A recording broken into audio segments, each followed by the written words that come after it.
Hello, അങ്ങനെ ഒരു short ബ്രേക്കിന് ശേഷം എഗെയിൻ ഒരു ലോങ് വീഡിയോ ആയിട്ട് ഞാൻ പിന്നെയും വന്നിട്ടുണ്ട്. Welcome back to my channel. ഇത്രയും കട്ടിയുള്ള ഡിക്ഷണറിയുടെ പേജസ് ഇങ്ങനെ തിരിച്ചു മറിച്ചും ഞാൻ എന്താ തപ്പുന്നതെന്ന് വെച്ചാൽ കൃത്യം ഒരു 1.5 മാസങ്ങൾക്ക് മുമ്പ് കുറച്ചധികം പൂക്കളെ പറിച്ചിട്ട് ഇതിനകത്ത് പ്രസ് ചെയ്യാൻ വേണ്ടിയിട്ട് ഞാൻ വെച്ചിട്ടുണ്ടായിരുന്നു.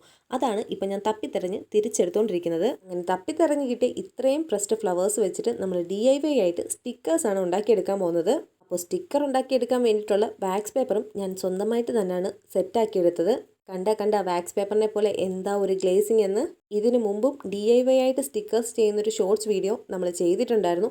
അന്നൊന്നുമില്ലാത്തൊരു ടെൻഷനായിരുന്നു ഇന്ന് എനിക്കുള്ളത്. കാരണം അന്ന് ഞാൻ ചെയ്തത് കടയിൽ നിന്ന് വാങ്ങിയിട്ടുള്ള വാക്സ് പേപ്പറിനകത്തായിരുന്നു. പക്ഷേ ഇന്ന് ഞാൻ ചെയ്യാൻ പോകുന്നത് ഞാൻ സ്വന്തമായിട്ടുണ്ടാക്കിയ വാക്സ് പേപ്പറിലാണ്. എങ്ങാനും ഇത് പാളിപ്പോയി കഴിഞ്ഞാൽ ഞാൻ ഇത്ര നാളും കാത്തു സൂക്ഷിച്ച് പ്രസ് ചെയ്ത് വെച്ചിരുന്ന എൻ്റെ ഫ്ലവേഴ്സ് കൂടി വേസ്റ്റായി പോകും. അങ്ങനെ വാക്സ് പേപ്പറൊക്കെ സെല്ലോ ടേപ്പ് വെച്ചിട്ട് ഇങ്ങനെ ഒന്ന് ഒട്ടിച്ച് ഫില്ല് ചെയ്തെടുത്തതിന് ശേഷം മെതുവ, പൂവിനും നോവരുത്, നമ്മുടെ കൈക്കും നോവരുത്, അത്രയും പതുക്കെ കെയർഫുള്ളായിട്ട് വേണം പ്രസ്ഡ് ഫ്ലവേഴ്സ് എടുത്ത് ഈ ഒരു സെല്ലോ ടേപ്പിന് മുകളിൽ ഇങ്ങനെ അറേഞ്ച് ചെയ്ത് വെക്കാൻ. എന്നിട്ട് അത് ഒരു ലെയർ സെല്ലോ ടേപ്പ് വെച്ചുകൂടി ഒട്ടിച്ചെടുക്കുക. ഇത്രയും പൂക്കൾ അവിടുന്ന് ഇവിടുന്ന് പറിച്ചെടുക്കുന്ന സമയത്ത് ഞാൻ മനസ്സിൽ വിചാരിച്ചിരുന്നില്ല DIY ആയിട്ട് സ്റ്റിക്കേഴ്സ് ഉണ്ടാക്കുന്ന. പകരം അന്ന് ഞാൻ വിചാരിച്ചിരുന്നത് വേറൊരു ഐറ്റമാണ്.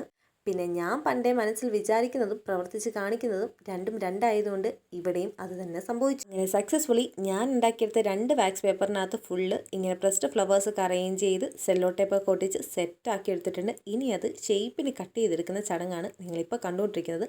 അങ്ങനെ ഇത്രയും സ്റ്റിക്കേഴ്സ് ഞാൻ കട്ട് ചെയ്തെടുത്തിട്ടുണ്ട്. ഇനിയാണ് കഥ ആരംഭിക്കാൻ പോകുന്നത്. നമ്മുടെ പ്രധാന ചടങ്ങ് ഇവിടെ നിന്ന് തുടങ്ങുകയാണ്. എന്താണത്? ഈ ഫ്ലവേഴ്സൊക്കെ പീൽ ചെയ്ത് സ്റ്റിക്കറാക്കി ഒട്ടിക്കാൻ പറ്റുമെന്ന് നോക്കണം. അങ്ങനെ നമ്മൾ സ്ഥിരം ജേർണൽ ചെയ്യുന്ന ആ ഒരു ബുക്കിനകത്താണ് ഞാൻ ചെയ്ത് നോക്കിയത്. പക്ഷേ ഗൈസ്, ഞാൻ ഉണ്ടാക്കിയതുകൊണ്ട് പുകഴ്ത്തി പറയാമെന്ന് വിചാരിക്കരുത്, സംഭവം സക്സസ് ആയിരുന്നു. കണ്ട നമ്മൾ ഉണ്ടാക്കിയെടുത്ത ആ ഒരു വാക്സ് പേപ്പറിൽ നിന്ന് എന്ത് സ്മൂത്ത് ആയിട്ടാണ് ഇങ്ങനെ പീൽ ചെയ്ത് വരുന്നതെന്ന്.